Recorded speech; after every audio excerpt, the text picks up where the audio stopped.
Government లో లేదు ఇట్లా. కేసీఆర్ గవర్నమెంట్ లో అయితే ఇట్లా ఎప్పుడు కాలే. ఇట్లా కేసీఆర్ గవర్నమెంట్ ఎప్పుడు పోల్ ఎక్కి ఇట్లా కడి చేసుడు ఇట్లా చేసుడు ఎప్పుడు కాలే. ఈ కాంగ్రెస్ గవర్నమెంట్ లో ఇట్లా మీకు నేర్పిలా, మీకు నోటీస్ ఇచ్చిలా రైతులే కడియామని, రైతులే కడియామని మీకు నోటీసులు ఇచ్చిలా కాదా? నోటీసులు ఇలా మీరు నోటీస్ ఇచ్చినాక ముచ్చట కదా. ఇప్పుడు పలానా సర్వే నెంబర్ లో ట్రాన్స్ఫార్ ఉంది, కరెంటు కట్టుకోవాలి, మీరు బిల్లు కట్టలేదు, పలానా టైంలో మేము కడి చేస్తాం, మీరు నోటీస్ ఇవ్వాలా. నువ్వు నోటీస్ చేసి సర్వీస్ చేయవైతే నువ్వు ఎట్లా కడి చేస్తావు ఎప్పుడు ట్రాన్స్ఫార్ ఉంది కాదన్నా? నువ్వు నోటీస్ చేసి సర్వీస్ చేయవైతే ఎట్లా కడి చేస్తావు అన్నా?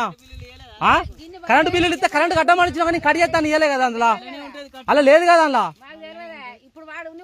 నీకు ఎవరో తెలియదు, ఇక్కడ రైతు ఎవరో తెలియదు, ఎవరి పేరు మీద నువ్వే తెలియదు అంటాను. నువ్వు ఎట్లా కడి చేస్తావు చెప్పు దాన్ని. ఇప్పుడు అంతా మిరప తోటలు పెట్టుకొని చేన్లు పెట్టుకొని ఉన్నారన్న, అసలే కాలం పోయింది. నువ్వు ఇప్పుడు కడి చేస్తా అంటే పీకల మీద పెట్టి నువ్వు చేస్తా అంటే ఎట్లా చెప్పు? మాకు తెలియనే తెలియదు, అది మాకు తెలియనే తెలియదు. నువ్వు చెప్పనే చెప్పవైతే, నువ్వు నోటీసే అయ్యవైతే, నువ్వు కట్టు కట్టు అంటే ఎవరు కడతారు చెప్పు? నువ్వు చెప్పనే చెప్పవైతే దాని మీద బిల్లు ఇంత ఉన్నదని ఎవరో చెప్పినావు చెప్పు? దీని మీద 4 రైతులు ఉన్నారు, ఏ రైతుకు చెప్పినావు చెప్పు? 8 సంవత్సరాల కంచె వాళ్ళు ఎవరిని కడియాలి?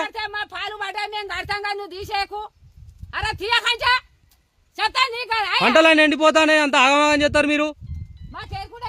లౌడల ప్రభుత్వం, లౌడల కాంగ్రెస్ ప్రభుత్వంలో నా ఆతులు పిచ్చలు పీకింది లేదు, వాడు ఇచ్చింది లేదు, చేసేది లేదు. కానీ ఇన్ని సంవత్సరాల కంచెలేదు, ఇలా కరెంట్ బిల్లులు కట్టలేదని కడితే ఇప్పుడు మిరపతోట ఎట్లా పెట్టుకోండి, ఎట్లా ఆగం కావాలి?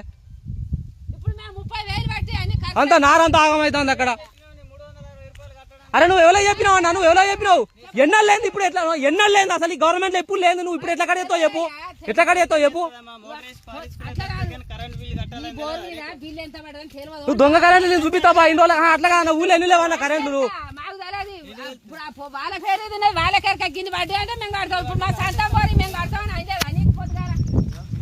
అందరికీ నమస్తే అండి, నా పేరు కామ అశోక్. ఇది పామాయిల్ తోట. ఆల్రెడీ నేను డ్రిప్ మిర్చి పెట్టుకోవడానికి పెట్టినాం. ఆల్రెడీ మిరపనార అక్కడ ఎండిపోతా ఉన్నది. ఇన్ని సంవత్సరాల కారించి కరెంటు బిల్లులు వసూలు చేసే శాతగాక ఈ